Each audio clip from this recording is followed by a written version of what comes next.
यदनुग्रहतो जन्तुः सर्वदुःखातिको भवेत् तमहं सर्वदा वन्दे श्रीमद्वल्लभनन्दनं श्रीवल्लभप्रतिनिधिं तेजोराशिं दयार्णवं गुणातीतं गुणनिधिं श्रीगोपीनाथमाश्रये। आंतरराष्ट्रीय पुष्टि मार्गीय वैष्णव परिषद द्वारा आयोजित साधन दीपिकाનું આજે છઠ્ઠું સત્ર છે। આ ક્રમ આરંભ થયો 16મી મે 2020ના દિવસે। પહેલા એવું નિશ્ચિત થયું હતું કે વીકેન્ડ ટુ વીકેન્ડ રાખીએ, એટલે 16 અને 17 મે, એની પછી 23 અને 24 મે આ રીતનો ક્રમ રહ્યો। પણ આ અઠવાડિયાથી 2 ને બદલે 4 સેશન કરવામાં આવી છે। તો છઠ્ઠી સેશનનો આપણે આરંભ કરી રહ્યા છીએ। એમાં જે વૈષ્ણવ ગ્રંથ પધરાવીને શ્રવણ કરે છે 42મા શ્લોકનું અનુસંધાન આપણે લેવાનું છે, અને એમાં 3 શબ્દ આપણને જે સમજવાના છે એનો આપણે વિચાર કરીશું। સર્વત્રૈવ વિરક્તસ્ય રાગસ્યાનંદનંદને તેના શક્તિશ્ચ વ્યસનમ પ્રપંચાસ્ફુરણમ ભવેત। વૈરાગ્ય શબ્દ ગયા વખતે આપણે વિચાર્યો હતો। તો જીવનમાં વૈરાગ્ય આવે તો ભક્તિ માર્ગમાં સહાયક કઈ રીતે થઈ શકે, એના માટે અહીંયા 3 શબ્દ સમજાવે છે: પ્રેમ, આસક્તિ અને વ્યસન। આમાં શબ્દ લખ્યો છે રાગ, જે સર્વત્ર વિરક્ત છે, એટલે લોકમાં ક્યાંય પણ આસક્તિ નથી। આ કક્ષા પર પહોંચવું થોડું અઘરું છે, પણ પ્રયત્ન કરે, ભગવત કૃપા થાય, શ્રી આચાર્યચરણની કૃપા થાય, શ્રી મહારાણીમાની કૃપા થાય તો કદાચ પહોંચી શકે। તેની પછીની અવસ્થા જે આવે એને પ્રભુમાં રાગ થાય, પ્રભુમાં પ્રેમ થાય। ઉત્તરોત્તર એક એક પગથિયું આગળ વધતું જાય। પ્રેમ આપવાનું શીખવે, અને પ્રેમનો સ્વભાવ છે જેટલો આપીએ એની કરતા વધુ એ પ્રાપ્ત થાય છે। અપવાદ અલગ વાત છે, પણ સામાન્ય ક્રમ આવો છે। તો રાગ એનો ભગવાનમાં થાય છે, અને ધીરે ધીરે એ જરાક આગળ વધે છે, આસક્તિ થાય છે। કોઈ વ્યક્તિને લૌકિકનું વ્યસન હોય અને કોઈકને અલૌકિકનું હોય। અલૌકિકનું વ્યસન સમજવું હોય તો 84 વૈષ્ણવોના વાર્તા પ્રસંગમાં અનેક વૈષ્ણવો છે। કોઈકનો અનુરાગ કથામાં હતો, તો કોઈકનો ભગવત સેવામાં હતો, કોઈકનો દર્શનમાં હતો। તો આપણે જ્યારે વિચાર કરવાનો છે, એકદમ સાદી અને સરળ ભાષામાં આ વાતને સમજવી હોય તો આપણી ભાષામાં આ વાતને સમજીએ આપણે। કોઈ વ્યક્તિને ચા પીવાની આદત ન હોય, કોઈ મિત્રને મળ્યો, એણે કહ્યું ચાલ આપણે ચા પીએ, આણે કહ્યું કે મને આદત નથી, મેં કોઈ દિવસ ચાખી નથી। તો કે દરરોજ ક્યાં પીવી છે, જરા ચાખ તો ખરો, આ દાર્જિલિંગની સરસ મજાની ચા આવી છે। એટલે મિત્ર એક વખતે ચા પીધી, એને સ્વાદ ગમ્યો, એનો થોડો ભાવ્યો। હવે જે ચાની સાથે સંબંધ નહોતો એમાં એને પ્રેમ થયો। પછી ઓકેશનલી ચા પીવા લાગ્યો, મન થાય 15 દિવસે, મહિને એકાદ વખત પી લે, એની આસક્તિ છે। અને એક સમય એવો આવે એના જીવનમાં કે ચા ન મળે તો એને ચેન ન પડે। આ અવસ્થા જે આવે છે આ વ્યસન અવસ્થા છે। અને વ્યસન લૌકિકનું હશે તો હાનિકારક થશે. જે આપણે હમણાં 15 દિવસ પહેલા જોયું, લોકડાઉનમાં વાઇન શોપ ખોલવામાં આવી તો 2-2 કિલોમીટર લાંબી લાઈન આવી ગઈ. આ વ્યસન છે એ લોકોને, પણ લૌકિકનું વ્યસન છે કે જે શરીરને પણ નુકસાન કરતા છે અને પરિવારને પણ નુકસાન કરતા છે. અને એના બદલે એ જ વ્યસન અવસ્થા જો ભગવાનમાં થઈ જાય તો જીવન ન્યાલ થઈ જાય. બસ આ 3 શબ્દ આપણે આપણી ભાષામાં સમજ્યા. આ શ્લોક પણ આપણને આ જ વાત સમજાવે છે. રાગ, જેમ ભગવાનમાં રાગ થાય એમ કરતા કરતા આગળ વધે તો એની રુચિ ભક્તિ એ વધારે પ્રવૃત્ત થતી જાય. પહેલા એની માર્ગમાં રુચિ થાય અને પછી ભગવાનમાં રુચિ થાય. 3 શબ્દ છે: માર્ગ, સંપ્રદાય અને ધર્મ. ઘણી વખત ન જાણતા કે અજાણતા આ ત્રણેય શબ્દને ભેગા કરી દેવામાં આવે છે. પણ જો ધર્મનું સ્વરૂપ સમજવું હોય તો આ ત્રણેય શબ્દોને અલગ અલગ સમજવા જરૂરી છે. તો પહેલા તો આ જીવની માર્ગમાં રુચિ થાય છે. એક રસ્તો મળે છે કે મારે અહીંયા ચાલવું જોઈએ, ગતિ કરે છે અને એના પરિણામે એની આગળ જતા ભગવાનમાં રુચિ થાય છે. અને આ રાગ એનો વધતો જાય, રુચિ થતી જાય, ભગવાનમાં અનુરાગ થતો જાય. પછી જે સાધનો આપણે આગળ વિચાર્યા હતા, થોડોક એનો એને સાથ મળે અને આમ કરતા કરતા વ્યસન દશા એને પ્રાપ્ત થાય છે. એ ભગવત કૃપા એની પર. અને વ્યસન દશા એને પ્રાપ્ત થાય એટલે પુષ્ટિમાં એનો પ્રવેશ એ તો નિશ્ચિત થઈ જ ગયો હોય. હવે એને વધારે ને વધારે આગળ વધવાનું છે. આમ ભગવાનમાં અનુરક્તિ એનું નિરૂપણ કરવામાં આવ્યું. હવે આ પ્રેમાસક્ત વ્યસન દશા જેને પ્રાપ્ત થઈ છે એનો પુષ્ટિમાં પ્રવેશ થયો એનું નિરૂપણ 43મા શ્લોકમાં સમજાવે છે. એવં નિરુદ્ધ ચિત્તસ્ય અનુગૃહીતસ્ય ચેષિતોઃ લીલા પ્રવેશ પિષ્ટશ્ચ તસ્માન મચ્ચરણોપિતા. શબ્દ આપ્યો છે નિરુદ્ધ. શ્રીમદ ભાગવતનો 10મો સ્કંદ નિરોધ લીલા છે. ભગવાન શ્રી કૃષ્ણ ભૂતલ પર પધાર્યા. જેના જેના મન જ્યાં જ્યાં ભટકતા હતા ભગવાને બધેથી એમના મન વાળી અને સ્વસ્વરૂપમાં લગાવી દીધા. આ ભગવાનની નિરોધ લીલા છે. અનેક વ્યાખ્યાઓ ટીકાકારોએ કરી છે નિરોધ શબ્દની. હવે પ્રેમ, આસક્તિ અને વ્યસન આ બધી દશાઓ સિદ્ધ થઈ જાય એટલે ધીરે ધીરે જે સંસારમાં મન હોય એ મન એનું ભગવાનમાં વધારે ને વધારે લાગતું જાય છે. શ્રીમદ ભાગવતની કથા આપ લોકોએ અનેક વખત શ્રવણ કરી છે. એક અનુસંધાન યાદ કરાવું. ભગવાને જ્યારે વેણુનાદ કર્યો ત્યારે ગોપીજનો પોતાના પ્રત્યેક કાર્ય છોડી અને પ્રભુની પાસે આવ્યા છે. કારણ એક જ છે, એમનું મન પૂર્ણ રીતે ભગવાનમાં લાગી ગયું છે.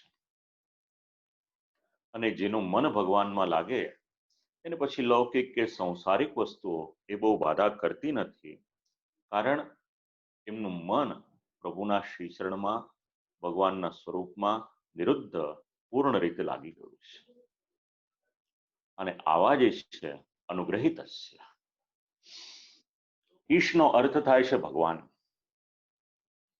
આવા જીવને સર્વાત્મ ભાવ સિદ્ધ થાય અને એ પ્રદાતા અગર કોઈક છે તો એ ભગવાન છે. અને સમય જતા આ જીવોનો ભગવાનની લીલામાં પ્રવેશ થાય છે. શબ્દ આપ્યો છે આમાં, લીલા પ્રવેશો પિષ્ટશ્ચ. લીલા પ્રવેશ એને બે રીતે વિચારી શકાય. એક, ભગવાનની લીલાની અનુભૂતિ થાય. વાર્તા પ્રસંગમાં પ્રમાણ છે એના. કોઈક વૈષ્ણવની પર વિશેષ અનુગ્રહ થયો તો ભગવાનની લીલાની અનુભૂતિ અમને થઈ. અને ગોપીજનો તો ક્ષણે ક્ષણે ભગવાનની લીલાને સતત અનુભવે છે. ભક્તિ માર્ગમાં સર્વોચ્ચ સ્થાને બિરાજમાન અગર કોઈક છે તો ગોપીજનો છે. અને એ જ લીલાની અનુભૂતિ ભગવાનના અત્યંત કૃપાપાત્ર અને શ્રી આચાર્ય ચરણના કૃપાપાત્ર સેવકોમાંથી પણ કોઈકને પ્રાપ્ત થઈ. આ લીલાની અનુભૂતિ આ એક અર્થ છે. અને બીજો લીલા પ્રવેશ એટલે આપણે ત્યાં જે મુક્તિ શબ્દ સમજાવ્યો છે, બીજો શબ્દ મોક્ષ સમજાવ્યો છે. તો જ્યારે આ દેહ છોડે છે જીવ, પછી એને સ્વર્ગમાં જવાની કે બીજી કોઈ લાલસા હોતી નથી. એ તો કેવળ અને કેવળ જે રીતે અહીંયા આગળ ભગવત સેવા કરી છે આજીવન, એ જ પ્રમાણે જે ધામમાં જાય છે ત્યાં ભગવાનની પાસે જઈ અને ભગવાનના લીલાધામમાં પ્રવેશ કરી અને ભગવત સેવા કરે છે.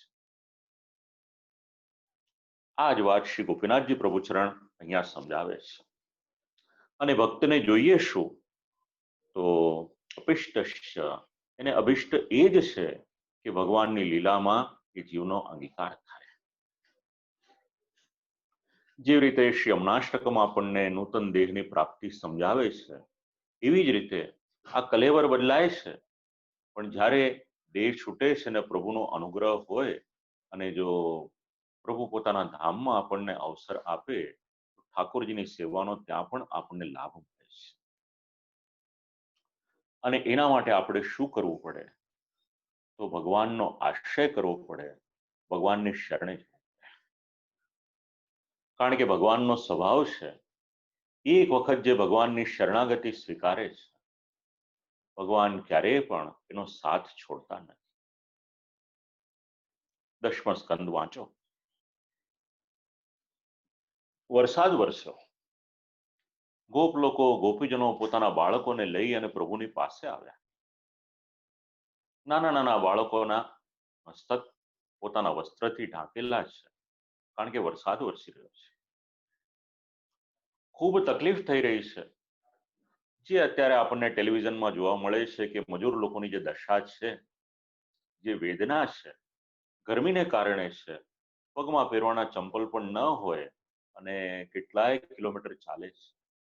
આ તો અત્યારે પ્રત્યક્ષ આપણે જોઈ રહ્યા છીએ.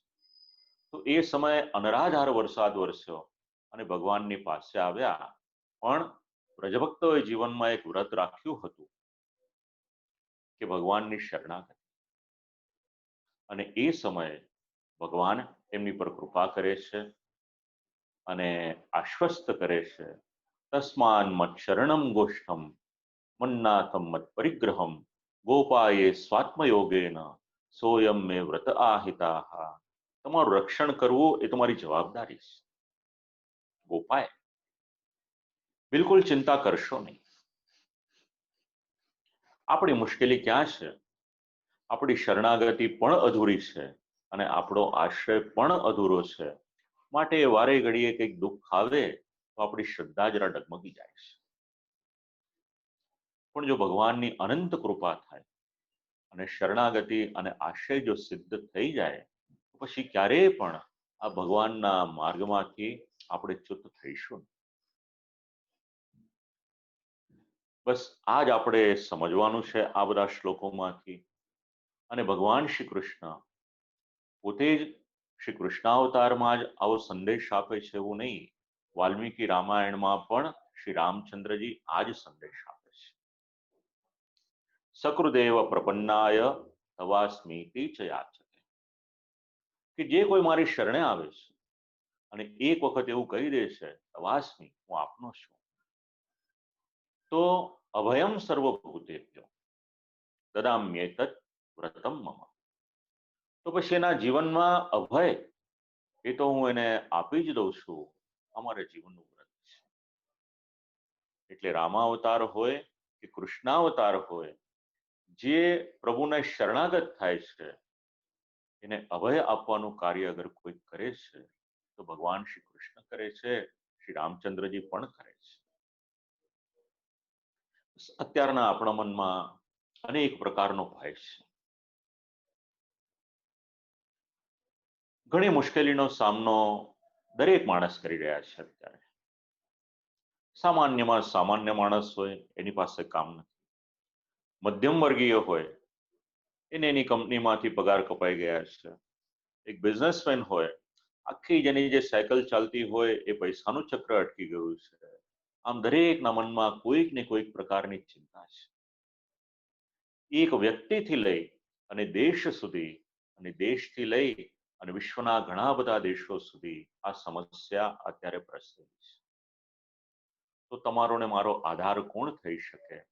આવો એકાદ શબ્દ આપણને કદાચ માફક આવી જાય કે ભગવાનના શ્રીચરણની શરણાગતિને આશ્રય અને એના દ્વારા અભયની પ્રાપ્તિ મળી શકશે, તો પછી આ પરિષદે જે કંઈક કરેલું છે એ સાર્થક થઈ જશે.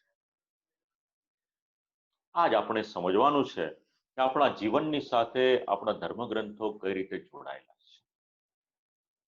અલૌકિકમાં તો આપણું કલ્યાણ કરશે કરશે ને કરશે જ, પણ સાથે સાથે લૌકિકમાં પણ એનું અવાંતર ફલ છે, એના માટે આપણે પ્રયત્ન નથી કરવાનો. પણ જે જીવ પૂર્ણ શ્રદ્ધાથી ભગવાનના શ્રીચરણનો આશ્રય લેશે પછી એ ભગવદીય થઈ જાય, અને ભગવદીય થઈ જાય પછી એને કોઈ પણ પ્રકારનો ભય રાખવાની જરૂર નથી. એને કરવાનું શું? એને એના જીવનમાં કેવળ દ્રઢતા રાખવાની છે. દ્રઢતામાંથી ક્યારેય પણ ખસશો નહીં. દ્રઢ રીતે જેમના શ્રીચરણનો આશ્રય કર્યો છે એમને આજીવન વફાદાર રહેજો. આપણે લોયલ્ટી જાળવવાની આપણી, બાકી બધું શ્રી ઠાકોરજીની ઉપર છોડી દો, કારણ કે ભગવાને તો વચન આપ્યું જ છે કે એમનું રક્ષણ કરવાની જવાબદારી મારી છે, હું એમની પર અનુગ્રહ કરીશ. આ જ શરણાગતિ જે વ્યક્તિ સ્વીકારે છે એ પોતાના જીવનમાં ક્યારેય પણ પાપ કરતો નથી, એની સમજણ 44મા શ્લોકમાં આપી છે. ન પાપમ સકરોત્યેવ પ્રમાદેત્યાશુ નિષ્કૃતિ અજ્ઞાત સ્ફલિતાનાંચ હરિરેવ પરાગતિ. શબ્દ સમજવા જેવા છે. શાસ્ત્ર અલગ અલગ પ્રકારના પાપ સમજાવે છે. કોઈક પાપ એવું છે કે જે દુનિયાને દેખાય છે, અને કોઈક પાપ એવું છે કે દુનિયાના લોકો જોઈ નથી શકતા. અને જે પાપ વિશ્વના લોકો જોઈ નથી શકતા એ પાપ ભગવાન જોઈ શકે છે. અને જે દિવસે પછી આપણો ફેસલો થાય બધો, એ પાપનું ફલ પણ ભોગવવાને માટે તૈયાર રહેવું. આજે વિશ્વમાં આટલી આપત્તિ આવી છે. મહાપુરુષો શાસ્ત્રના આધારે વચન સમજાવે છે. પુણ્યનું ફલ એનું નામ સુખ, અને પાપનું ફલ એનું નામ દુઃખ છે. દુનિયામાં કેટલા પાપ વધ્યા હશે આપણે કલ્પના કરી શકીએ એમ નથી. શ્રીમદ ભાગવતનો પ્રથમ સ્કંદનો 16મો અધ્યાય ખૂબ શાંતિથી વાંચો. અને ધર્મ પૃથ્વીને પૂછે છે કે કયા કારણે તમને પીડા થઈ છે, એ કારણો જે આપ્યા છે એને વાંચો તો સમજણ પડશે કે પૃથ્વીને પીડા કેટલા પ્રકારે થઈ શકે છે. પણ જે ભગવાનનો ભક્ત થાય એ પોતાના જીવનમાં ક્યારેય પણ કોઈ પણ પ્રકારનું પાપ જાણી જોઈને કરતો નથી. શ્રી ગોપીનાથજી પ્રભુચરણ આ જ વાત સમજાવે છે. ન પાપમ સ કરોત્યેવ. પણ કદાચ અસાવધાનીથી પ્રમાદને કારણે પાપ થઈ જાય તો પછી મનમાં ને મનમાં પશ્ચાતાપ કરે છે. આનું નિરાકરણ પણ શ્રીમદ ભાગવતના 6ઠા સ્કંદના 1લા અધ્યાયમાં આપેલું છે કે જાણી જોઈને પાપ કરીને પ્રાયશ્ચિત્ત કરે તો એ પાપમાંથી મુક્ત થઈ શકે કે નહીં? પરીક્ષિત રાજાનો પ્રશ્ન છે. અને શ્રી પ્રભુચરણની આજ્ઞા પણ અહીંયા સમજાવી છે. પ્રાયશ્ચિત્તાની ચિરણાની ન પુનંતી પ્રાંગમુખમ. એની પર આખો જ એક સ્વતંત્ર લેખ લખવામાં આવ્યો છે. પણ જો ખરા હૃદયથી અજાણતા કરેલું પાપ હોય, પ્રભુના શ્રીચરણમાં ક્ષમા માંગે પ્રાયશ્ચિત્ત કરે મનથી ને મનથી, તો ભગવાનનો સ્વભાવ કેવો છે? ભગવાન ઉદાર હૃદયવાળા છે, એને ક્ષમા પણ કરી દેશે. અજ્ઞાત સ્ફલિતાનાંચ હરિરેવ પરાગતિ.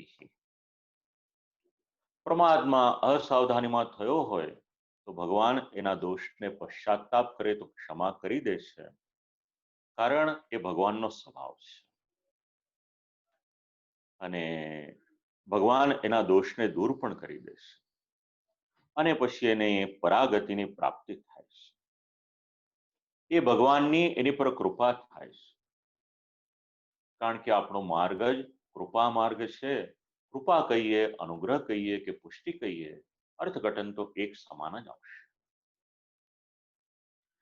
હવે કોઈ ભક્ત અપરાધ કરે તો ભગવાન દયાથી પ્રસન્ન તો થઈ જાય છે, પણ આપણે જાણતા કે અજાણતા ભગવાનના કેટલા અપરાધ કરીએ છીએ એ પણ વિચારવા જેવું છે. 45મા શ્લોકમાં આપણે પ્રવેશ કરીએ. હરિર્ભક્તાપરાધેષુ દયયૈવ પ્રસીદતિ, દોષેષુ ન ગતિસ્તસ્માન દોષાન સંપરિવર્તયેત. હવે ભગવાનનો ભક્ત, અહીંયા શબ્દો છે હરિભક્ત. તો હરિભક્ત કોને કહેવાય? હરિ એટલે ભગવાન. હરિ શબ્દની પાછી વ્યાખ્યા સંસ્કૃતની અલગ છે, પણ આપણે સમજ માટે એવું વિચારીએ કે હરિભક્ત એટલે ભગવાનનો. તો સર્વજીવેષુ યો વિષ્ણુમ ભાવયેત સમતાધિયા હરો કરોતિ ભક્તિશ્ચ હરિભક્તસ્સ ચ સ્મૃતા. જેના હૃદયમાં સર્વાત્મ ભાવ યુક્ત થઈ ગયો છે, જેની દ્રષ્ટિ ક્યાંય પણ જાય છે એને ભગવાન સિવાય બીજું કંઈ પણ દેખાતું નથી, આવી જેની દ્રષ્ટિ થઈ જાય એ ભગવાનનો ભક્ત છે, એ હરિભક્ત છે. બહુ કઠિન છે આ બધું જીવનમાં ઉતારવું આપણે, પણ ભગવાનની કૃપા હોય તો કદાચ અહીંયા સુધી પણ પહોંચી શકાય. એક સમાન દ્રષ્ટિ, એક સમાન બુદ્ધિ, સમતા દિયા, વિશ્વના જીવ માત્રમાં ભગવાનના દર્શન કરે, ત્યારે હરિભક્તની પદવી સુધી પહોંચી શકાય. હવે આપણે ભગવત સેવા કરીએ છીએ. હવે મર્યાદામાં હોય કે પુષ્ટિમાં હોય, બંનેઓને કામ લાગે એવા કેટલાક અપરાધ છે. કુલ મળી અને 64 અપરાધનું નિરૂપણ છે, અને એનું અનુસંધાન પદ્મપુરાણ અને વારાહ પુરાણ છે. 64 અપરાધ તો આપણે નહીં વિચારીએ, પણ કેટલાક અપરાધ છે કે જે આપણે જાણતા કે અજાણતા કરીએ છીએ, તો એ ન કરવા જોઈએ. એના માટેનું કંઈક અનુસંધાન આપણે આ શ્લોકના માધ્યમથી વિચારીએ. શાસ્ત્ર સમજાવે છે, પુરાણો સમજાવે છે, ભગવાનની પાસે જાઓ તો કોઈ પણ પ્રકારનો અહંકાર લઈને ન જશો, અને શક્ય હોય તો ચાલતા જઈ શકો તો વધારે સારું. એક દૈન્ય આવશે. જેટલા સાધનોના આવરણ અને જે પ્રકારના બીજા બધા અહંકારના આવરણ આપણે ભગવાનની પાસે લઈને જઈશું, તો ત્યાં જવામાં ખૂબ તકલીફ થશે. એ માર્ગ વ્યતીત કરવો પણ મુશ્કેલ થશે. પણ આ બધું જ બાજુ પર મૂકી દઈએ અને કેવળ ભગવાનનો સેવક છું આવો ભાવ લઈને જઈશું તો વાંધો નહીં આવે. પ્રમાણ છે વાર્તા પ્રસંગમાં. એક રાણી હતી, મેંડ બાંધી અને પડદો રાખીને દર્શન કરવા ગઈ તો ત્યાં કઈ પરિસ્થિતિ થઈ હતી એ પ્રસંગ વાંચશો એટલે આ વાત સમજાઈ જશે. તો એવો અપરાધ ક્યારે પણ કરશો નહીં.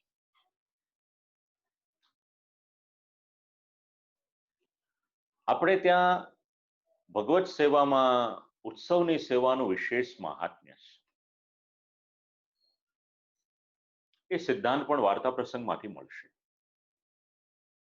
કે ડોલોત્સવ કરવાનો હતો અને એક સેવક એ પોતાની યાત્રામાંથી પાછા આવીને પ્રભુનો ડોલોત્સવ કરી અને પાછા પોતાના કાર્યમાં જોડાય છે.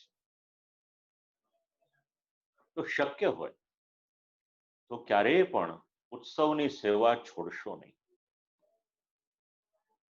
ઉત્સવની સેવા છોડવી એ અપરાધમાં એની ગણતરી કરવામાં આવી છે. અને શ્રી ઠાકોરજીનો સ્વભાવ કેવો છે? આપણા ઠાકોરજી પણ ઉત્સવની પ્રતીક્ષા કરે છે કે ક્યારે ઉત્સવ આવે અને મારો સેવક, મારો ભક્ત મને વધારે લાડ લડાવે. આ ભગવાનનું ઔદાર્ય છે. આપણી વગર શ્રી ઠાકોરજીનું કાર્ય અટકી નથી જવાનું, પણ એ પ્રભુનું ઔદાર્ય છે કે પ્રભુએ આપણને આ રીતે અંગીકાર કર્યા છે.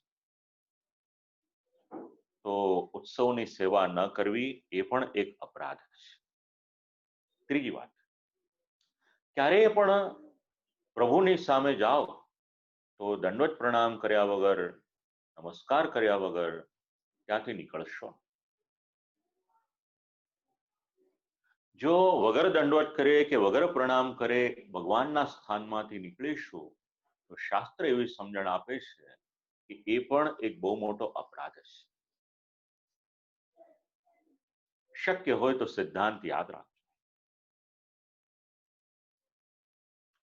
કારણ એક સામાન્ય વ્યક્તિ હોય, એક દ્રષ્ટાંત આપું આપ લોકોને. દ્રષ્ટાંત એટલે પ્રસંગ નહીં, પણ કોઈ વ્યક્તિ ન્યાયાલયમાં જાય છે, કોર્ટમાં જાય છે, અને એ સમયે ત્યાં આગળ જજ આવે અને જાય તો બંને વખતે બધા લોકો ઊભા થઈ એમનું સન્માન જાળવે છે. તો જેનો પંચમહાભૂતનો બનેલો આ દેહ છે, જે નાશવંત છે, એના પદની આપણે આટલી ગરિમા જાળવીએ તો પછી જ્યાં સાક્ષાત ભગવાન બિરાજમાન હોય ત્યાં આપણે પ્રણામ કર્યા વગર કઈ રીતે નીકળીએ? વાત નીકળી તો ભગવાને યાદ કરાવ્યું, આપ લોકોને કહું. કોને આપણે મળીએ છીએ એ પ્રમાણેના શિષ્ટાચાર છે. બે વૈષ્ણવો અરસપરસ મળે છે તો ભગવત સ્મરણ કરે છે, જેને આપણે આજની ભાષામાં જય શ્રી કૃષ્ણ કહીએ છીએ. આ બંનેનું અનુસંધાન આપણા ગ્રંથમાં મળશે. પણ આપણે કોઈક વિદ્વાનની પાસે જઈએ છીએ, કોઈક આચાર્યની પાસે જઈએ છીએ, તો પછી ત્યાં આગળ આપણે મર્યાદા જાળવવાની, પ્રોટોકોલ જાળવવાનો. ત્યાં આગળ પછી આપણે પ્રણામ અથવા તો દંડવત પ્રણામ કરીએ એ વધારે સારું છે. તો શ્રી ઠાકોરજીની સન્મુખ આપણે જ્યારે જઈએ તો એ સ્થાનમાં પ્રણામ કર્યા વગર બહાર ન નીકળીએ. બીજું, પ્રણામ કરવાના, પણ અપવિત્ર અવસ્થા હોય ત્યારે પ્રણામ કરશો નહીં. જેવી રીતે આપણે ત્યાં સંપ્રદાયમાં આપણને એવું સમજવા મળે છે કે જ્યારે આપણે શ્રી ઠાકોરજીની સન્મુખ છીએ, ભગવત સેવામાં છીએ, અવસરમાં છીએ, અને એ સમયે કોઈ પણ આવે, આવીને કોઈ આપણને જય શ્રી કૃષ્ણ કહે તો ત્યાં આગળ આપણે જય શ્રી કૃષ્ણ નથી બોલાતા. ત્યાં આગળ કોઈ આવી અને આપણા માટે ગમે એટલું આદરણીય હોય પણ શ્રી ઠાકોરજીની સન્મુખમાં કોઈને પણ દંડવત પ્રણામ કરાતા નથી. આ મર્યાદા છે. કારણ સર્વોચ્ચ સ્થાનમાં કોઈ બિરાજમાન છે તો શ્રી ઠાકોરજી છે. પછી આપણે સેવાના ક્રમમાંથી જરાક બહાર આવીએ ત્યારે સંપૂર્ણ આદર જાળવીએ, એમાં કોઈ ના નથી. એવી જ રીતે જો અપવિત્ર અવસ્થા હોય તો ત્યારે કોઈને પણ દંડવત પ્રણામ કરશો નહીં, અને ભગવાનને તો ખાસ નહીં. શાસ્ત્ર તો ત્યાં સુધી સમજણ આપે છે કે સૂતક હોય તો સૂતકમાં પણ કોઈને પણ દંડવત પ્રણામ કરશો નહીં. તો અશુદ્ધિમાં ભગવાનને પ્રણામ ન કરવા, અને પ્રણામની વાત ચાલે છે તો સાથે સાથે એક અપરાધ લગભગ ઘણા બધા લોકો કરતા હોય છે. પ્રભુની પાસેથી આપણે જઈએ તો એક હાથ આપણે આપણા હૃદય ઉપર પધરાવીએ છીએ અને પછી આપણું માથું નમાવીને આપણે પ્રણામ કરીએ છીએ. પણ શાસ્ત્ર એની અનુમતિ આપતું નથી. ક્યારેય પણ એક હાથેથી પ્રણામ કરશો તો એ ભગવાનનો અપરાધ છે. અત્યાર સુધી કદાચ કર્યું હોય, પ્રભુની પાસે ક્ષમા માંગી લઈએ, પણ હવેથી એ અપરાધ આપણે ન કરીએ. અજાણતા પણ જે થયું એના માટે માફી માંગી લઈએ, પ્રાયશ્ચિત્ત કરી લઈએ મનથી ને મનથી, પણ ભવિષ્યમાં એવું કરશો નહીં. પુરાણ અનુસાર એ ભગવાનનો અપરાધ છે. એવી જ રીતે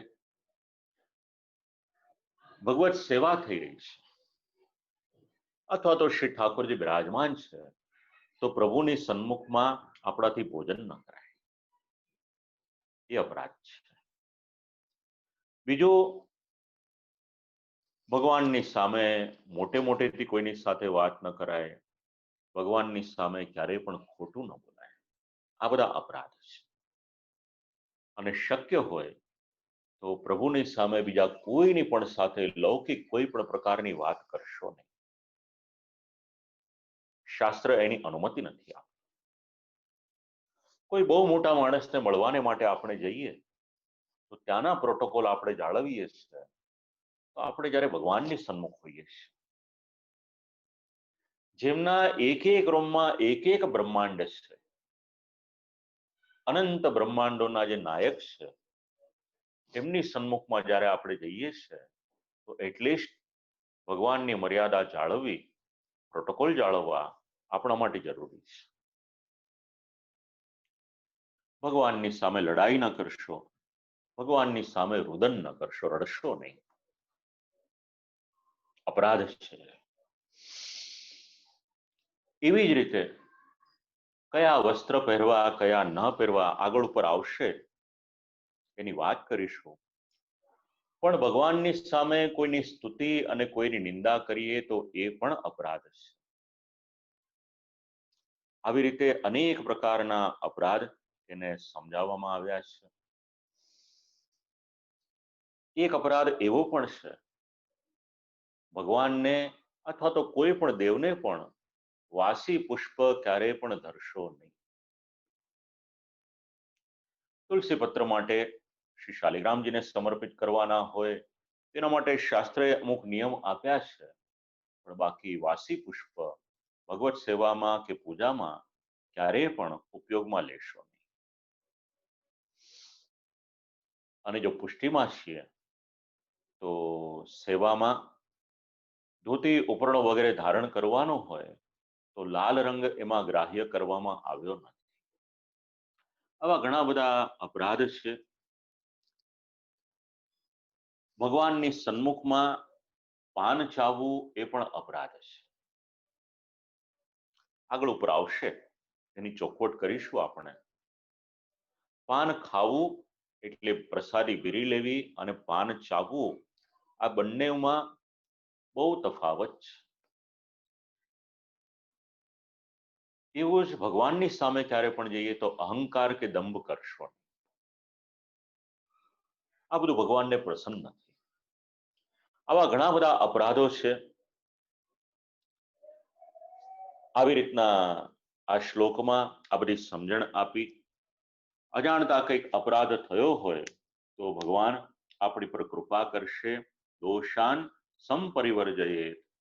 જો આપણું હૃદય વિશુદ્ધ હશે અને પશ્ચાતાપ કરીશું તો પ્રભુ પોતાના ઉદાર સ્વભાવને કારણે આ દોષોમાંથી આપણને નિવૃત્ત કરશે. પણ ફરીથી એ દોષ ન થાય એ વાતની આપણે ખાસ તકેદારી રાખવાની. હવે પ્રભુમય જીવન જીવવાનો ઉપદેશ, 46મો શ્લોક. અશુન્યા દિવસા યામઃ મુહૂર્ત ઘટિકાલવાહ ભગવદ ભજનૈઃ કાર્યાઃ સંસારા શક્તિરન્યથા. અશુન્ય. આજે ટાઈમ મેનેજમેન્ટ ભણાવવામાં આવે છે. આપણા ઘણા ગ્રંથોમાં આને માટેનું નિરૂપણ કરવામાં આવ્યું છે. શક્ય હોય તો જીવનમાં એક પણ ક્ષણનો કોઈ પણ રીતે અપવ્યય કરવો નહીં, એનો સદવ્યય કરવો. કારણ 5-25 હજારનું નુકસાન થશે તો પૈસા કમાઈ લેવાશે, પણ જો જીવનની 5 મિનિટ પણ વ્યર્થમાં જતી રહેશે તો લાખો રૂપિયા આપીશું, 5 મિનિટ નહીં, 5 સેકન્ડ પણ આપણે પાછી નહીં લાવી શકીએ.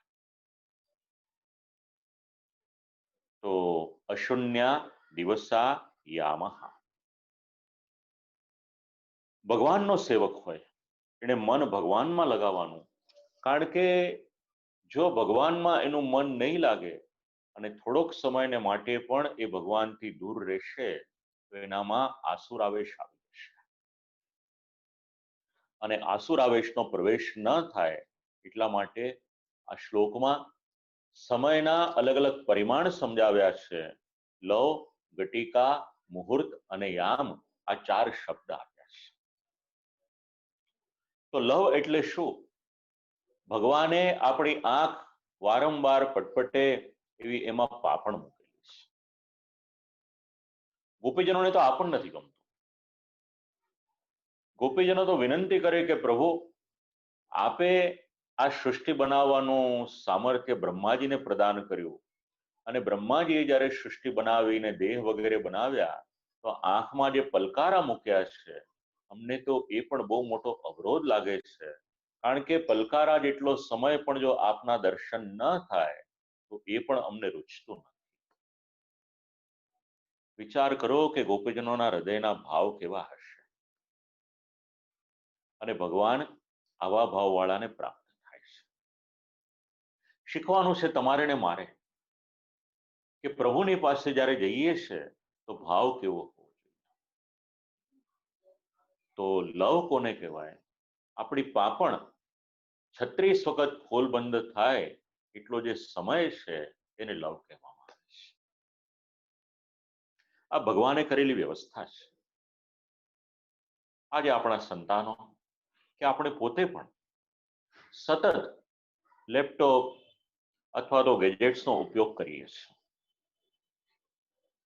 કોઈ આઈ સ્પેશિયાલિસ્ટની પાસે જઈએ એ આપણને સલાહ આપશે કે થોડોક સમય થાય તો આંખમાં પાણીની છાલક લગાવો અને સતત એક સરખું ન જોયા કરો. તમારી આંખ પટપટાવી, ખોલબંધ થવી. તો આ ભગવાને કરેલી આખી વ્યવસ્થા છે. પણ સમયની સાથે સાથે જેમ ટેકનોલોજી આગળ વધતી જાય છે એમ આપણે પણ એની સાથે સાથે કદમ મિલાવવા પડે છે. મારે પણ લગભગ છેલ્લા 25 વર્ષથી દિવસનું 6 કલાક, 8 કલાક, 10 કલાક લેપટોપ પર જ કામ ચાલતું. તો લવ શબ્દ આ રીતે સમજાવ્યો છે. એવી રીતે બીજો શબ્દ છે ઘટિકા, ઘડી. એનું અનુસંધાન પદ્મપુરાણમાં પણ મળશે, એનું અનુસંધાન ભાગવતમાં પણ મળશે. 24 મિનિટ એટલે 1 ઘટિકા,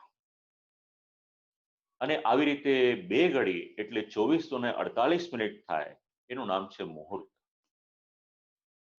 અને એની પછીનો શબ્દ આપણને મળે છે એનું નામ છે યામ. સેવા પ્રણાલિકામાં યામ શબ્દ 2 પ્રમાણે સમજાવવામાં આવ્યો છે.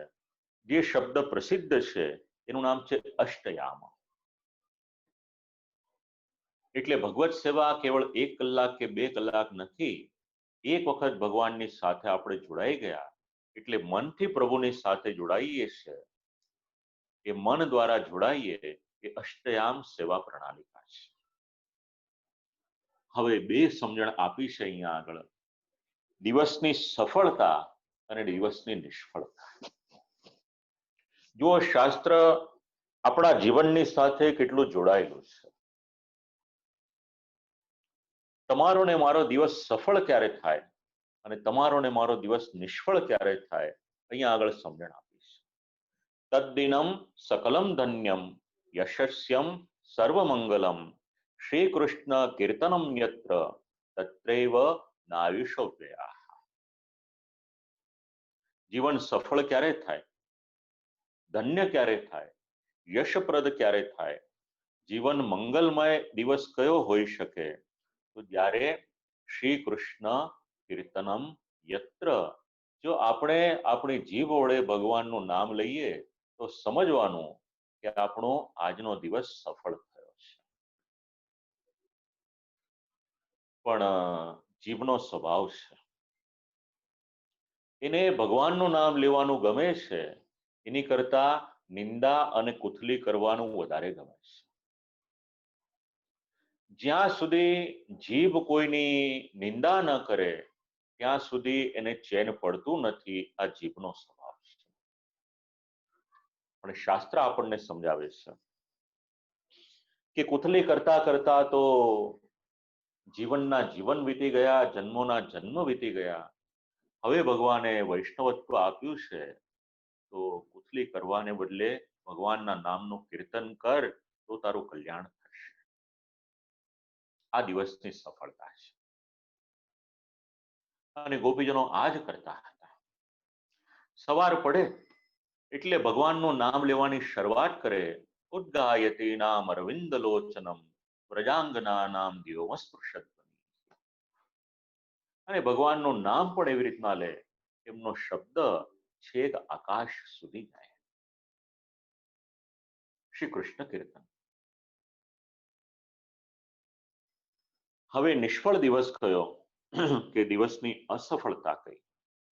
તદ્દિનમ દુર્દિનમ મન્યે મેઘાશિન્નમ ન દુર્દિનમ યદ્દિનમ કૃષ્ણ સંલાપ કથા પિયુષ વર્જિત.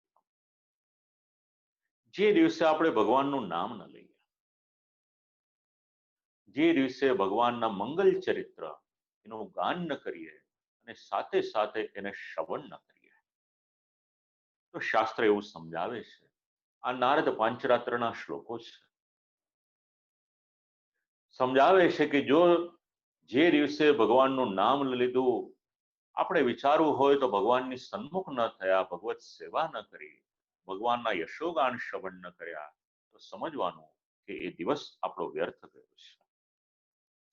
અને એટલા જ માટે ભક્તિ માર્ગમાં આપણા આચાર્યવર્યોએ આપણને અષ્ટયામ સેવા પ્રણાલિકાનો ક્રમ આપ્યો છે.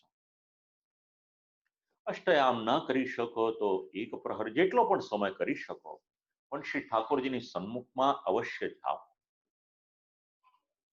આપણું કલ્યાણ એના દ્વારા જ થશે. એની પછી 47મો શ્લોક, એનું અનુસંધાન લેવું હોય આપણે તો આગળ આપણે 9 થી 12 શ્લોક જે વિચાર્યા હતા, જેમાં ગુરુનું સ્વરૂપ, ગુરુના લક્ષણ આપણને સમજાવ્યા હતા. બસ હવે ભગવાનની ભજના શક્તિ એમાં આપણે આગળ વધી રહ્યા છે. તો એમાં આપણને જરૂર કોની પડશે? તો આગળ જે ગુરુનું સ્વરૂપ સમજ્યા હતા, એ ગુરુના અનુગ્રહની આપણને આવશ્યકતા છે.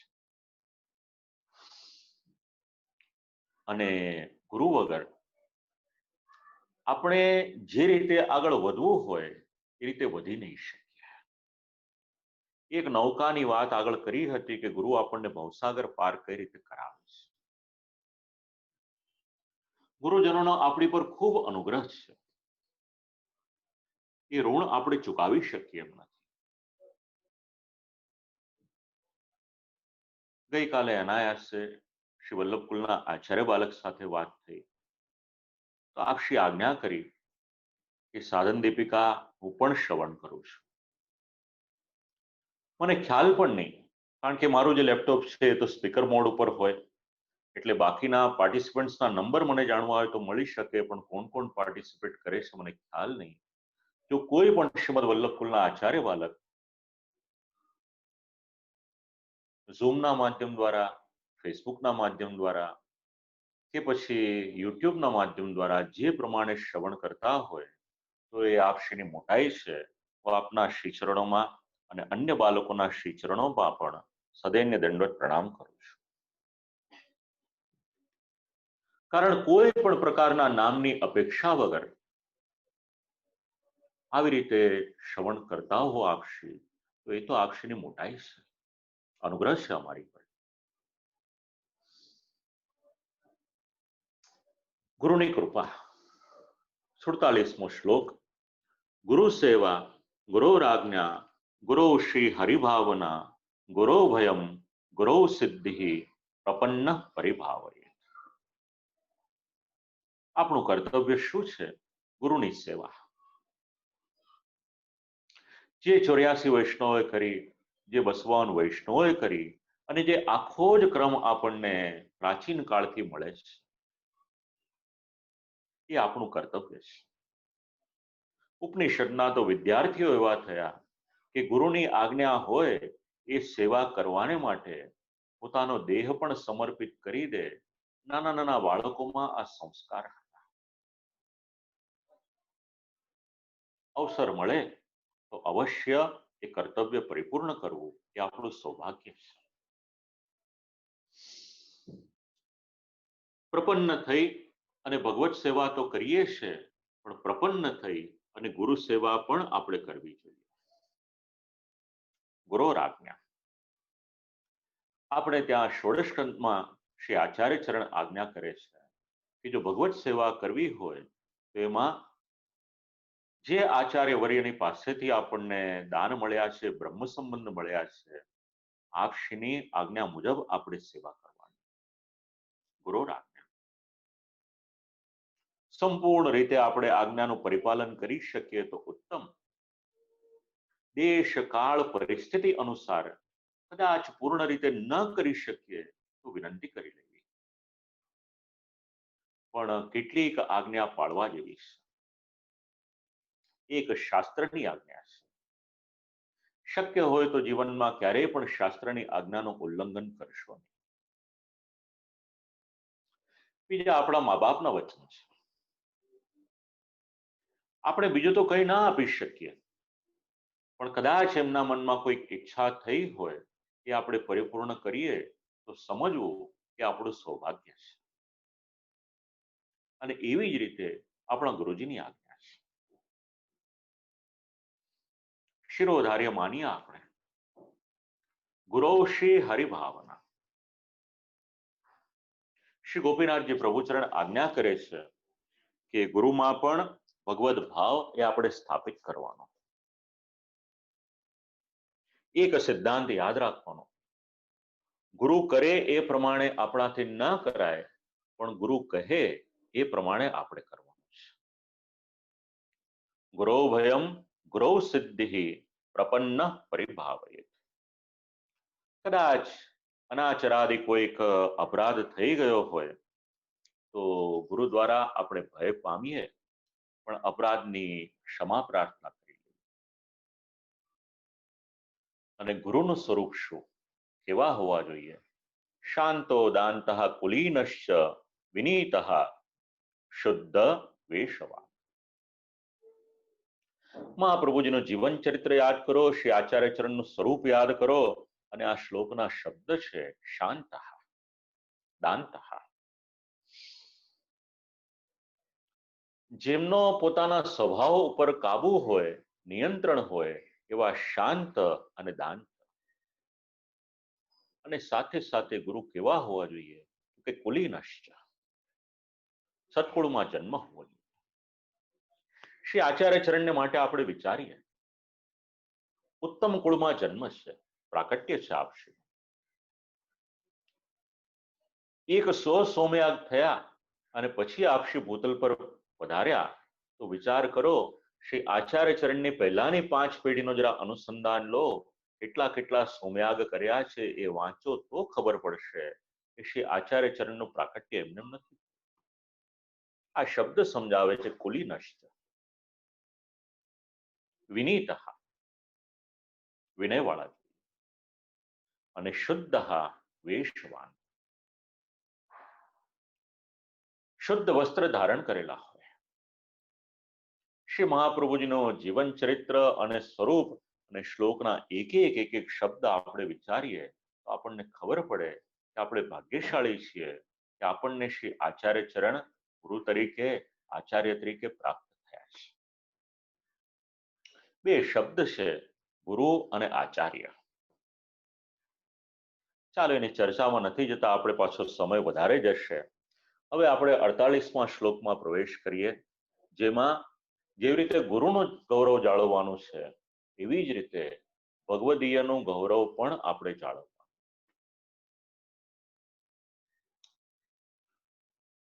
ભક્ત વૃંદાન નમેદર ચેત દૃષ્ટ્યા હર્ષમ સમાનયેત ભક્તેશ્વેવમ હરિસાક્ષાત પ્રસાદેન વ્યવસ્થિતિ ભક્ત વૃંદાન. એટલે ભક્તોનો સમૂહ એવો જે હોય અથવા તો એકલો ભક્તો હોય તો પણ એમને પ્રણામ કરવાના, એમને સત્કાર કરવાના. શાસ્ત્ર સમજાવે છે. આપણે સંપ્રદાયની વાત ચાલે છે તો સંપ્રદાયની વાત કરીએ.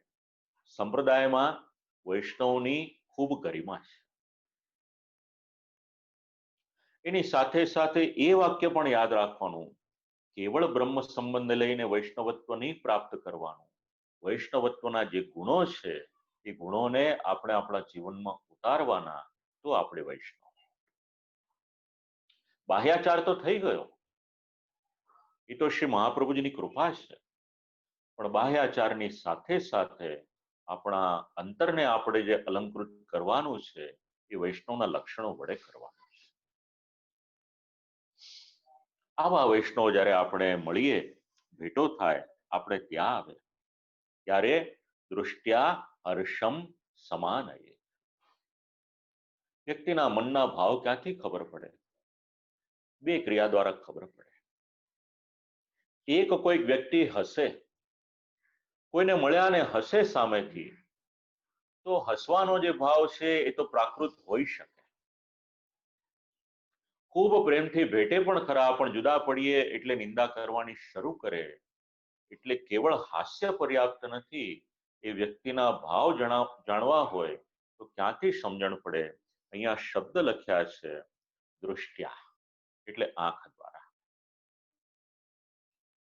અને આંખની ભાષા જેને સમજાશે એને ઘણી બધી સમજણ પડી જશે.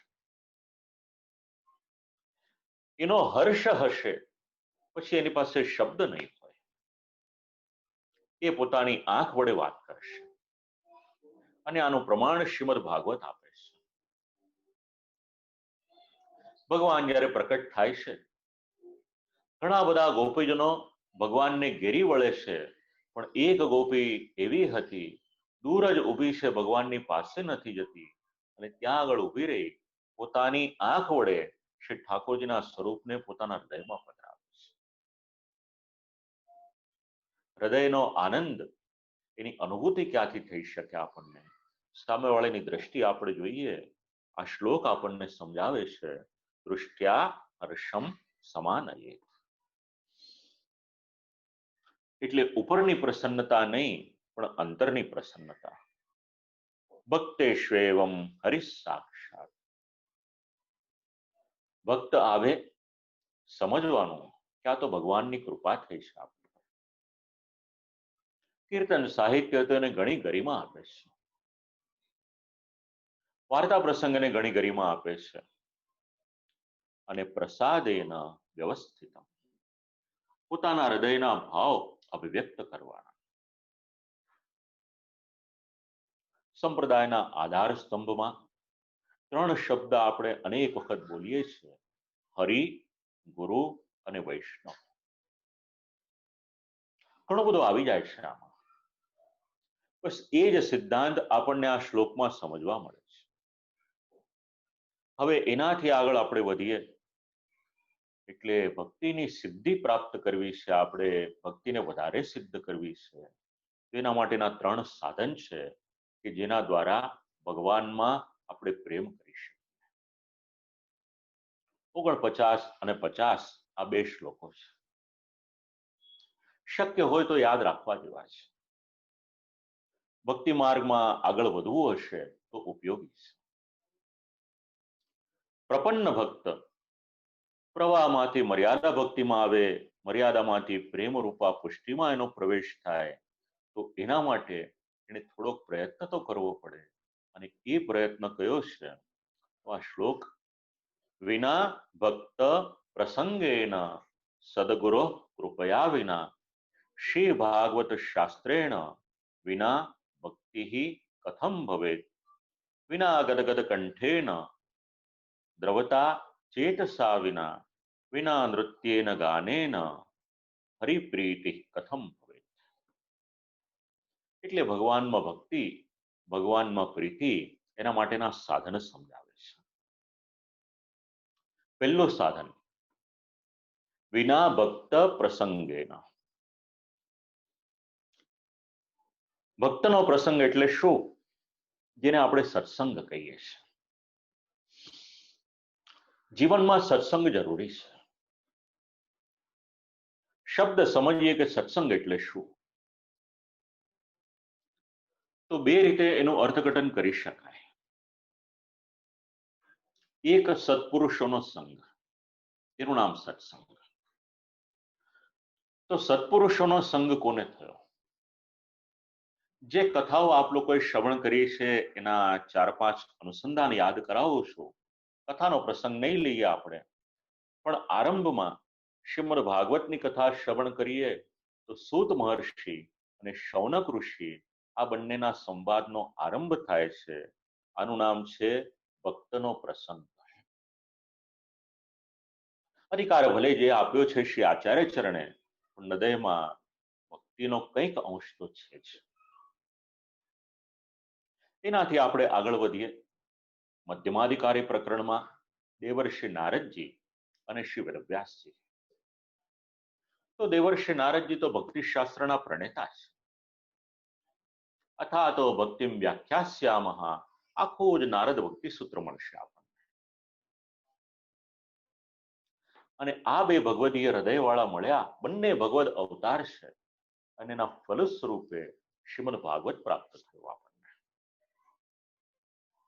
અને એનાથી આગળ વિચારીએ રાજા પરીક્ષિત અને શ્રી સુખદેવજી મહારાજ, કે જેમનો અધિકાર ઉત્તમ માનવામાં આવ્યો છે. શ્રી સુખદેવજી મહારાજ તો પરબ્રહ્મમાં લીન હતા, પણ શ્રીમદ ભાગવતના શ્લોકો શ્રવણ કરી અને ભક્તિમાં પ્રવેશ થયો, અને પછી એ ભક્તિનો નિજાનંદ પોતે સતત અનુભવી રહ્યા છે. ત્યાંથી શરૂ કરીએ અને શ્રીમદ ભાગવતના જેટલા જેટલા પ્રસંગો, ઘણા બધા પ્રસંગો આપણને સત્સંગ શબ્દનો અર્થ સમજાવે છે. શક્ય હોય સદપુરુષોનો સંગ કરો, વિદ્વાનોનો સંગ કરો, આચાર્યોનો સંગ કરો, જેના હૃદયમાં સાત્વિકતા છે એમનો સંગ કરો. હવે કદાચ એવું થાય કે જે દેશમાં આપણે રહેતા હોઈએ ત્યાં આગળ કોઈ સત્પુરુષ ન મળે, તો શું કરવું? તો શાસ્ત્ર સમજાવે છે આપણને કે કોઈ વ્યક્તિ વિશેષ ન મળે તો ચિંતા કરશો નહીં. આપણે ત્યાંના જે ધર્મગ્રંથો છે એ ધર્મગ્રંથોનો સતત સંગ રાખશો તો એ પણ સત્સંગ જ છે. અને એ જ પરંપરા આપણે ત્યાં હતી. દરેકના ઘરમાં રાત્રિના સમયે સત્સંગ થતો હતો, અને સત્સંગના ફલ સ્વરૂપે અનેક દિવ્ય સિદ્ધાંતોની સમજણ આવતી. ભગવાન સ્વયં શ્રીમુખે શ્રીમદ ભાગવતના 11મા સ્કંદમાં આજ્ઞા કરે છે કે જો મને મેળવવો હોય તો જીવનમાં સત્સંગ નામનો શબ્દ અપનાવી લેશો તો પણ હું મળી જઈશ. તો કલિયુગમાં શક્ય હોય, અત્યારની પરિસ્થિતિ તો આપણને સત્સંગ કરવા માટે પ્રેરે છે, પણ જ્યારે જીવનમાં સમય ન હોય ત્યારે પણ જેટલો સમય કાઢી શકો. કારણ કે આપણે ત્યાં તો પ્રસંગ એવો પણ મળે છે કે 2 ઘડી જીવ્યા એનો આખો પ્રસંગ છે. સત્સંગ શબ્દ સમજવાને માટે ખૂબ ઉપયોગી પ્રસંગ છે, પણ એક એક શબ્દમાં પછી આપણે એટલું ડિટેલમાં વિચાર કરવા જઈશું તો પછી ક્યારે ગ્રંથ પરિપૂર્ણ થાય એ પ્રશ્ન થાય, અટકી જવાય. પણ શક્ય હોય સત્પુરુષોનો સંગ રાખો, અને એ સત્પુરુષો પણ કેવા, એના લક્ષણ શાસ્ત્રે જે બતાવ્યા છે. કપિલ ગીતા વાંચો એટલે સત્પુરુષ કેવા હોવા જોઈએ એના લક્ષણ મળી જશે. એવા પુરુષોનો સંગ કરો. કારણ કે કલિયુગમાં સાચા માણસો મળવા એ બહુ અઘરું કાર્ય છે. બીજી વાત સમજાવી કે સદગુરુની કૃપા, સદગુરોહો કૃપયા. તો હમણાં જ આપણે આગળના શ્લોકમાં વિચાર કર્યો કે સદગુરુ આપણા જીવનમાં કેટલા આવશ્યક છે અને કઈ રીતે ગરિમા જાળવવી. અને ત્રીજી વાત સમજાવી છે, શ્રી ભાગવત શાસ્ત્રેણ વિના, જો જીવનમાં સત્સંગ નહીં હોય, જો જીવનમાં સદગુરુ નહીં હોય અને જો જીવનમાં શ્રીમદ ભાગવત નહીં હોય તો ભક્તિ માર્ગમાં આગળ આપણી ગતિ કઈ રીતે થશે? તો શ્રીમદ ભાગવતજીની જરૂરિયાત શેના માટે? તો શ્રી મહાપ્રભુજી તત્વાર્થ દીપ નિબંધના સર્વનિર્ણય પ્રકરણમાં એક કારિકા સમજાવે છે. ગીતા સંક્ષેપતસ્તસ્યા વક્તા સ્વયંભૂત હરિઃ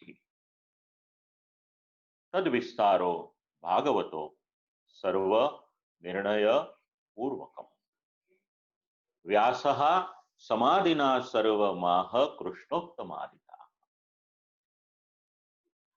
ભગવાને શ્રીમદ ભગવદ્ ગીતાજીનો ઉપદેશ આપ્યો અર્જુનજીને, એ સંક્ષિપ્તમાં ઉપદેશ. એના પ્રવક્તા સ્વયં ભગવાન શ્રી કૃષ્ણ છે. અને એ જ ભગવદ્ ગીતાનો વિસ્તાર અગર વિચારવો હોય તો શ્રીમદ ભાગવત છે. ઘણા શ્લોકોની સંગતિ આપણે કરી શકાય એમ છે. જેવી રીતે શ્રીમદ ભગવદ્ ગીતા ભગવાનની વાણી, શ્રીમદ ભાગવત એનું પણ અનુસંધાન લઈએ ને વ્યાખ્યા વિચારીએ તો સાક્ષાત ભગવતા પ્રોક્તમ એ પણ ભગવાનની વાણી છે. અને જો સંસાર સાગર પાર કરવો હશે તો એમાં આપણને ત્રીજા સહાયક તરીકે કોઈક છે તો શ્રીમદ ભાગવત છે. જો પ્રેમ લક્ષણા ભક્તિના માર્ગમાં આપણે આગળ ને આગળ વધારે વધવું હશે તો શ્રીમદ ભાગવત આપણા માટે સહાયક છે. અને શ્રી આચાર્ય ચરણના પ્રાકટ્યનો એક હેતુ શ્રીમદ ભાગવતજીના દિવ્ય અર્થોને પ્રકટ કરવાનો. એ જ શ્રી આચાર્ય ચરણ આજ્ઞા કરે છે કે આ અર્થઘટન કરવાનું બીજા કોઈનું સામર્થ્ય ન હતું, માટે ભગવાને મને આજ્ઞા કરી અર્થમ તસ્ય વિવેચિતુમ નહિ વિદુર. તો આ આખી જ કારિકા આપણે વિચારીએ. અર્થમ તસ્ય વિવેચિતુમ નહિ વિભુર વૈશ્વાનરાદ્વાક્પતે રન્યસ્તત્ર વિધાય માનુષતનમ મામ વ્યાસવત શ્રીપતિ. આ ભગવાનનો અનુગ્રહ શ્રી આચાર્ય ચરણ ભૂતલ પર પધાર્યા અને 7 પ્રકારે શ્રીમદ ભાગવતનું અર્થઘટન આપણને સમજાવ્યું. જો ભક્તિ માર્ગમાં આગળ વધવું છે તો શ્રીમદ ભાગવતની સંગતિ પણ સાથે રાખો. અને શ્રીમદ ભાગવત ભગવાનમાં પ્રેમ કરવાનું આપણને શીખવાડે છે. તો ભક્તિની સિદ્ધિના 3 સાધન છે. ભક્તનો સત્સંગ કરો, ભક્તનો પ્રસંગ કરો, સદગુરુનો આશ્રય અને માર્ગદર્શન સ્વીકારો અને સાથે સાથે જીવનમાં શ્રીમદ ભાગવતને અપનાવો. હવે આ ત્રણેય આવ્યું, એની પછી આપણે શું કરવાનું? તો વિના ગદગદ કંઠે દ્રવતા ચેતસા વિના વિના નૃત્યેન ગાનેન હરિપ્રીતિમ કથમ ભવેત. તો જો ભગવાનની પાસે જવું છે આપણે તો હૃદયમાં દૈન્ય હોવું જરૂરી છે. શુદ્ધ પુષ્ટિની મનોદશા જો અભિવ્યક્ત કરવી હોય તો પોતાના કંઠ દ્વારા થશે. અને એ કંઠ કેવો ગદગદ થઈ જાય ત્યારે સમજવું કે ભક્તિ માર્ગમાં આપણે આગળ વધી રહ્યા છીએ. પ્રેમ, આસક્તિ અને વ્યસન એ આપણને સિદ્ધ થઈ રહ્યું છે. અને આપણો કંઠ ગદગદ ક્યારે થશે? જ્યારે આપણું હૃદય દ્રવીભૂત થશે ત્યારે. અને હૃદય દ્રવીભૂત ક્યારે થશે? જ્યારે એમાં દૈન્ય આવશે ત્યારે. સાધનથી ભગવાન પ્રસન્ન થશે કે નહીં એ તો પ્રશ્ન છે, પણ જો દૈન્ય નામનું આપણી પાસે એક ઉત્તમ સાધન હશે, એ દિવ્ય સંપત્તિ હશે, તો ભગવાન આપણી પર અનુગ્રહ અવશ્ય કરશે. આમ કરતા કરતા ભક્તિ માર્ગમાં આપણે વધારે ને વધારે આગળ વધી શકીશું. એવું કહેવાય છે કે શ્રી નારદ પાંચરાત્રના જ આ બંને શ્લોકનું અનુસંધાન અહીંયા લેવામાં આવ્યું છે. હવે 51મો શ્લોક, ભગવાનની માયાને તરવાની કઈ રીતે? તો ભગવાનની માયાને તરવાને માટેનો માર્ગ આપણને શ્રીમદ ભાગવતનો 11મો સ્કંદ સમજાવે છે અને શ્રીમદ ભગવદ્ ગીતા સમજાવે છે. તો શ્રીમદ ભગવદ્ ગીતાના 7મા અધ્યાયનો 14મો શ્લોક, એનું જ અવતરણ અહીંયા વિચારી શકાય આપણે. દેવી હેષા ગુણમયી મમ માયા દુરત્યયા મામેવ યે પ્રપદ્યન્તે માયા મેતામ તરંતિ. ભગવાનની માયામાં આખું જ વિશ્વ અટવાયેલું છે. તમારી મારી વાત તો શું કરવી? ભગવાનનો જેમની પર અનુગ્રહ હતો, બ્રહ્માજી પણ ભગવાનની માયામાં અટવાયા. શાક લીલાનો પ્રસંગ વાંચી લો, વનભોજનનો પ્રસંગ વાંચી લો, ખબર પડી જશે. ભગવાનના લીલાના સ્થાનમાં આવ્યા છે. એની પહેલા ભગવાનનો અપરાધ કર્યો, નાના નાના વાછરડાઓને લઈ લીધા. આ બ્રહ્માજીએ કરેલો ભગવાનનો અપરાધ, કારણ કે ભગવાનની માયામાં અટવાયા. કે આવી રીતે હાથમાં લઈને ભોજન કરે બાલ મિત્રોની સાથે, એમને ભગવાન કહેવાય કે નહીં? આ એમના મનમાં. અને એ સમયે ભગવાને પોતાના જ શ્રીઅંગમાંથી ઉત્તમ મજાના સ્વરૂપને ધારણ કર્યા છે. યાવદ યષ્ટિ વિષાણ દ્વેણુ દલશિક, આ બધો પ્રકાર શ્રીમદ ભાગવત આપે છે. એક મોહ થયો શ્રી મહાદેવજીને, મોહિની સ્વરૂપના દર્શન કરવામાં શ્રી મહાદેવજીને મોહ થયો. ત્રીજો મોહ થયો ઇન્દ્રને, ભગવાનને નાના એવા બાળક માન્યા. વાચાલમ બાલિશમ સ્તબ્ધમ અજ્ઞમ પંડિત માનિનમ, આવું વિચારીને ભગવાનનો અપરાધ કર્યો.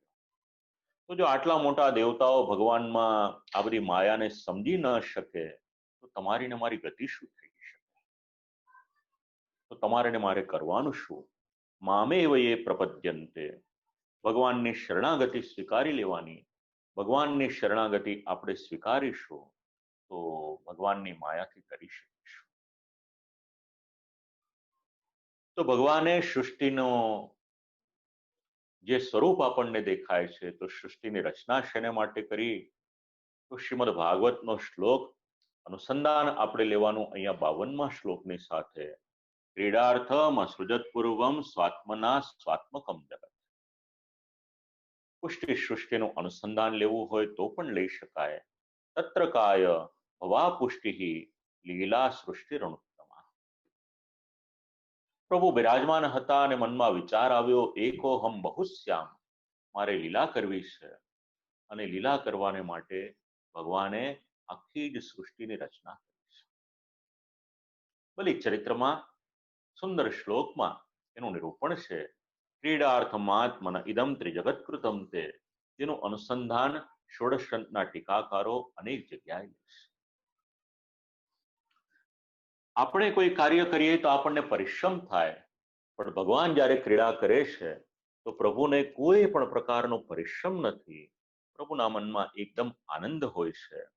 અને એ સૃષ્ટિની ઉત્પત્તિના ક્રમમાં પુષ્ટિમ કાયેન નિશ્ચયા, પુષ્ટિ સૃષ્ટિ એ પણ થઈ છે. આ પુષ્ટિ સૃષ્ટિ પછી લીલા સૃષ્ટિ રણુત્તમા, એમાં 53મો શ્લોક, વામાંશ સંભવાનામ તુ ભજનાનંદ લબ્ધયે વિસૃષ્ટાનામ તથોન્યેષામ, વિસૃષ્ટાનામ તથોન્યેષામ નાન્યા સાધન પદ્ધતિ. ભક્તિના આનંદની એટલે ભજનાનંદની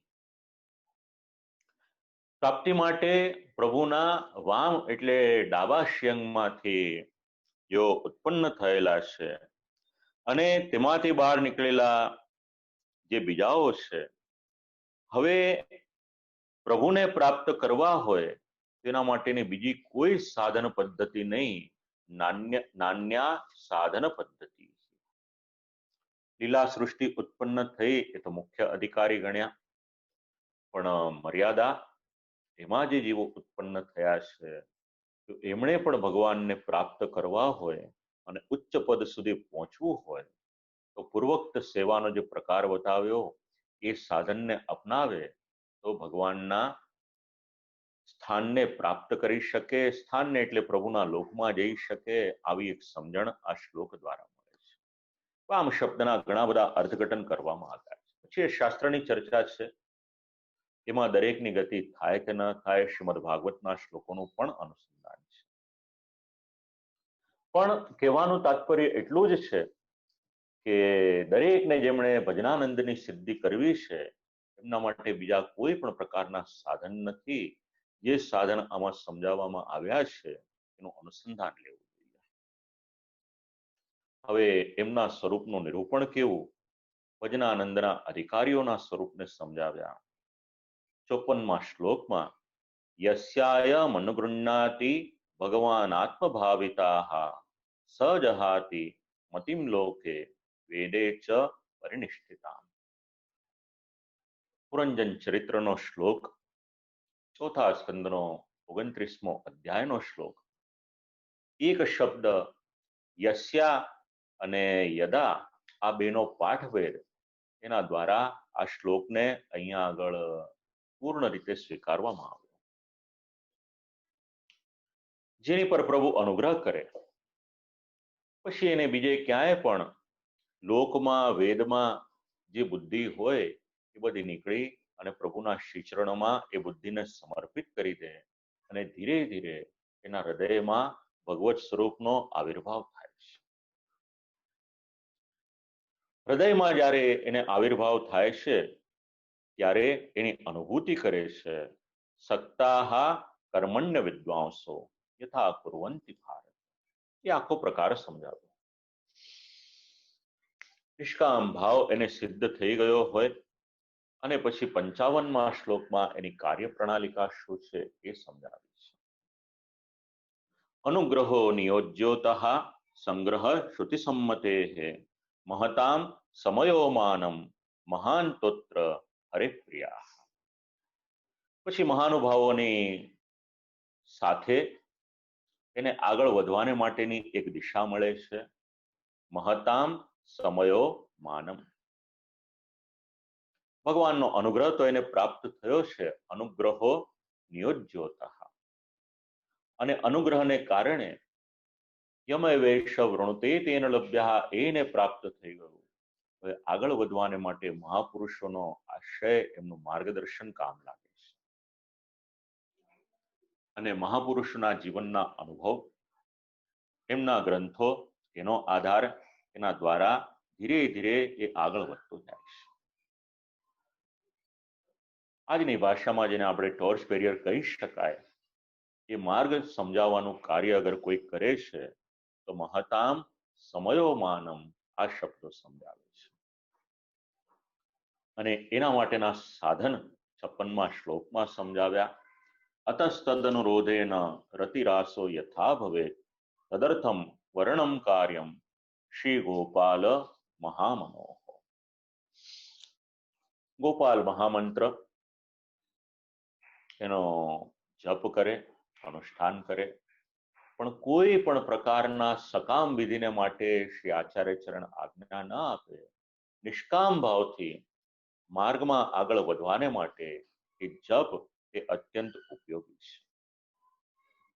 કારણ નિર્ગુણ પુષ્ટિ માર્ગમાં સકામ જપ વગેરેનો વિધિ શ્રી આચાર્ય ચરણ પ્રશસ્ત નથી ગણતા. અને એ જ રીતે આગળ વધતા વધતા એને તદભાવ, એની પ્રાપ્તિ વધારે ને વધારે થતી જાય છે.